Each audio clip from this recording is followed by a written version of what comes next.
같이 사도신경으로 신앙 고백하심으로 9월 14일 토요일 아침 예배를 하나님께 드립니다. 나는 전능하신 아버지 하나님, 천지의 창조주를 믿습니다. 나는 그의 유일하신 아들, 우리 주 예수 그리스도를 믿습니다. 그는 성령으로 잉태되어 동정녀 마리아에게서 나시고 본디오 빌라도에게 고난을 받아 십자가에 못 박혀 죽으시고 장사된 지 사흘 만에 죽은 자 가운데서 다시 살아나셨으며 하늘에 오르시어 전능하신 아버지 하나님 우편에 앉아 계시다가 거기로부터 살아있는 자와 죽은 자를 심판하러 오십니다. 나는 성령을 믿으며 거룩한 공교회와 성도의 교제와 죄를 용서받는 것과 몸의 부활과 영생을 믿습니다. 아멘.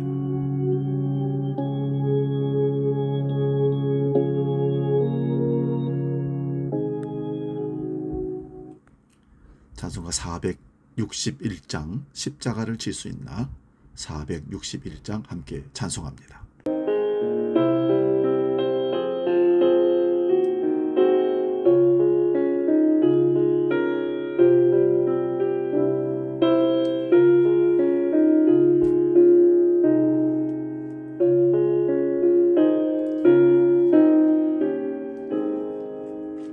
십자가를 질 수 있나 주가 물어보실 때 죽기까지 따르리 성도 대답하였다.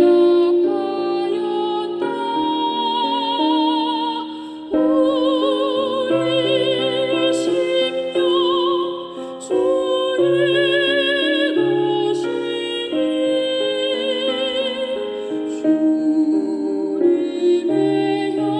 형상 만드소서.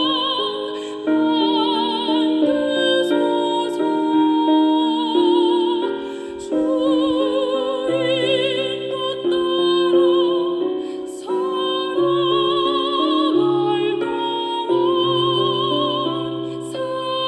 사랑과 충성을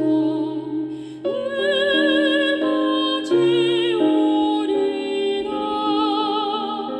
너는 기억하고 있나 구원받은 강도를 그가 내게 하였을 때 나가 허락받았다. 우리의 심령 주의 것이니 주님의 형상 만드소서. 주 인도 따라 살아갈 동안 사랑과 충성을 가지오리라. 오늘 아침 우리에게 주신 하나님 말씀은 신약성경 요한복음 8장 35절에서 37절 말씀입니다. 신약성경 159면에 있습니다. 요한복음 8장 35절에서 37절 봉독할 때 살아계신 주님의 음성을 들을 수 있기 바랍니다. 35절부터 지금 봉독합니다.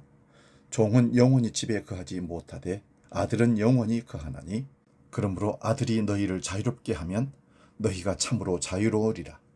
나도 너희가 아브라함의 자손인 줄 아노라. 그러나 내 말이 너희 안에 있을 곳이 없으므로 나를 죽이려 하는도다. 아멘. 봉독한 말씀으로 내 안에 말씀 자리, 이런 제목으로 말씀의 은혜를 상고하면서 은혜를 나눕니다. 예수님이 십자가를 지시기 전날 밤에 유다가 예수님을 잡으려고 기도하시는 겟세마네 동산으로 올라왔습니다. 혼자 온 것이 아니라 대제사장들과 율법학자들, 장로들이 보낸 무리들이 유다와 함께 칼과 몽둥이를 들고 예수님께로 올라왔습니다. 유다는 예수님께 다가와서 입을 맞추면서 선생님 평안하냐고 물었습니다. 한마디로 예수님이 이분이라는 것, 이분을 잡아가라는 것을 알려준 사인이었던 것입니다. 이런 유다에게 예수님은 그를 친구라고 부르셨습니다. 여기서 친구는 함께 동행하는 사람을 뜻합니다. 주님은 자신을 팔아 넘긴 유다를 함께 믿음의 길을 걷는 친구라고 부르십니다. 오늘도 주님은 연약한 우리를 주님의 친구로 부르십니다. 배신하고 돌아서는 우리를 친구라고 불러주십니다. 유다가 입맞춤으로 사인을 보내자 칼과 몽둥이를 든 무리가 예수님을 잡으려고 다가옵니다. 그러자 곁에 섰던 사람들이 저항하면서 예수님을 부활하려고 나섭니다. 그러나 예수님은 칼을 내려놓게 하시고 자신의 몸을 묵묵히 그들에게 내어주십니다. 예수님은 하나님의 말씀이 이루어지는 자리에 자신의 몸을 넘겨주셨던 겁니다. 칼과 몽둥이를 든 이들에게 똑같이 폭력으로, 이는 이로, 눈은 눈으로 대항할 수 있으신 충분한 힘과 능력을 가지고 계셨지만 예수님은 그렇게 하지 않으셨습니다. 그렇게 하지 않도록 이끄셨습니다.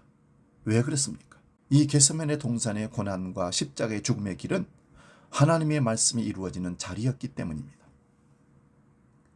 말씀대로 오셔서 말씀대로 모든 걸 이루시고 가시는 예수님의 자리가 겟세마네 그 동산의 자리였다는 사실입니다. 성경 말씀을 이룬다는 주님의 말씀은 말씀을 가득하게 하다, 충만하게 하다는 그런 뜻을 갖고 있습니다. 말씀을 완성한다는 의미입니다. 말씀을 이루며 성취하시며 끝내는 것을 뜻합니다. 그래서 십자가의 죽음 앞에서 마지막 하신 주님의 말씀이 다 이뤘다는 선언이었던 것입니다. 지금까지 선자를 통해서 하나님께서 이 땅에 언약하시고 약속했던 메시아 모든 사명을 완벽하게 하나님의 언약을 다 이루었다는 선언입니다. 예수님께서 자기를 비난하고 공격하는 유대인들에게 오늘 묻습니다. 아들과 종의 차이가 뭔지 아느냐? 당연히 여러 가지 차이가 있겠지만 예수님의 말씀의 초점은 겉으로 드러난 차이점보다 그들이 평생 어디에서 사는가에 초점이 맞춰져 있었습니다. 아들은 집 안에 사는 사람입니다. 아버지와 함께 밥을 먹고 아버지와 함께 잠을 자는 사람이 아들입니다. 종은 집 안에 살 수가 없습니다. 따로 살아야 됩니다. 따로 밥을 먹어야 됩니다. 그런데 종이 더 이상 종이 아닐 수 있는 방법이 있습니다. 그것은 바로 자유를 얻는 것입니다. 종이 아니라 아들이 되었다는 선언과 함께 자유를 얻는 것입니다. 아들이 됨으로써 자유를 주는 방법을 36절에 이렇게 기록합니다. 종은 영원히 집에 거하지 못하되 아들은 영원히 거하나니 아들이 너희를 자유롭게 하면 너희가 자유로워지리라. 우리에겐 쉬운 말씀이고 간단한 말씀이지만 예수님을 대항하는 유대인들에게는 이해가 안 되는 말씀입니다. 논리는 우리 생각부터 과학, 일상생활까지 중요한 역할을 합니다. 그래서 예수님도 아주 간단한 논리를 적용하십니다. 진리가 너희를 자유롭게 할 것이다. 아들이 노예를 자유롭게 할 거다라는 말씀입니다. 그러므로 아들이 진리입니다. 초등학생들도 다 알 수 있는 쉬운 논리입니다. 그런데 유대인들은 알아듣지 못했습니다. 듣고 싶은 얘기가 아니었기 때문입니다. 그래서 예수님은 37절에 마지막 한 방을 날리십니다. 나도 너희가 아브라함의 자손인 것을 아노라. 그러나 내 말이 너희 안에 있을 것이 없으므로 나를 죽이려 하는도다.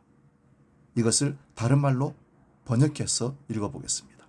나도 알지. 너희가 아브라함의 자손이라는 거 아주 그냥 대단한 자존심이지.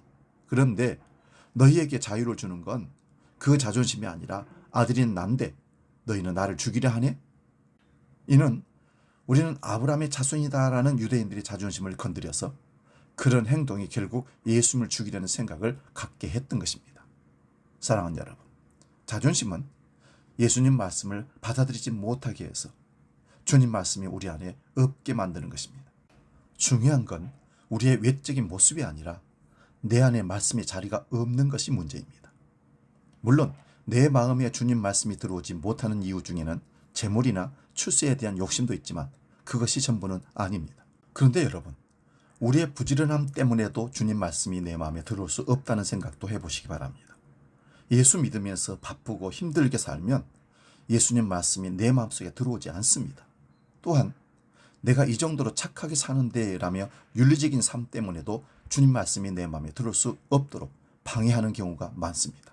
인간 사회에서 윤리는 필수적이지만 이런 부작용도 있다는 것을 기억하시기 바랍니다. 예수님도 믿고 내가 이렇게 윤리적으로 산다고 해서 말씀이 저절로 들어오지는 않습니다. 성실하게 윤리적으로 남에게 피해를 안 주고 조용히 산다고 해서 내 안에 주님 말씀 자리가 이런 것들 때문에 저절로 만들어지는 것은 아닙니다. 유대인들이 그렇게도 자랑스러워하는 아브라함의 자손이라는 자존심이 말씀의 자리를 거부하듯이 말입니다. 그럼 어떻게 해야 할까요?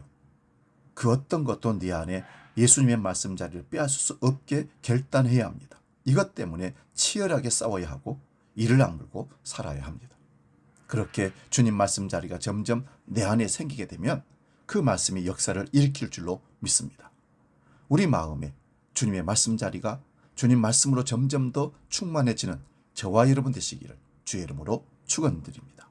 기도하겠습니다. 거룩하신 아버지 하나님, 우리 안에 말씀의 자리가 있는지를 살피게 해주시고 말씀의 자리가 없다면 말씀의 자리를 말씀을 통해서 만들게 하시고 그 말씀의 자리가 만들어졌을 때 드디어 우린 주님 말씀을 듣게 될 것이고 그 말씀을 순종함으로 기적을 체험하며 하나님의 능력을 체험할 줄로 믿습니다. 말씀의 자리를 우리에게 허락하여 주옵소서. 이제 주기도로 기도합니다. 하늘에 계신 우리 아버지, 아버지의 이름을 거룩하게 하시며 아버지의 나라가 오게 하시며 아버지의 뜻이 하늘에서와 같이 땅에서도 이루어지게 하소서. 오늘 우리에게 일용할 양식을 주시고 우리가 우리에게 잘못한 사람을 용서하여 준 것 같이 우리 죄를 용서하여 주시고 우리를 시험에 빠지지 않게 하시고 악에서 구하소서. 나라와 권능과 영광이 영원히 아버지의 것입니다. 아멘.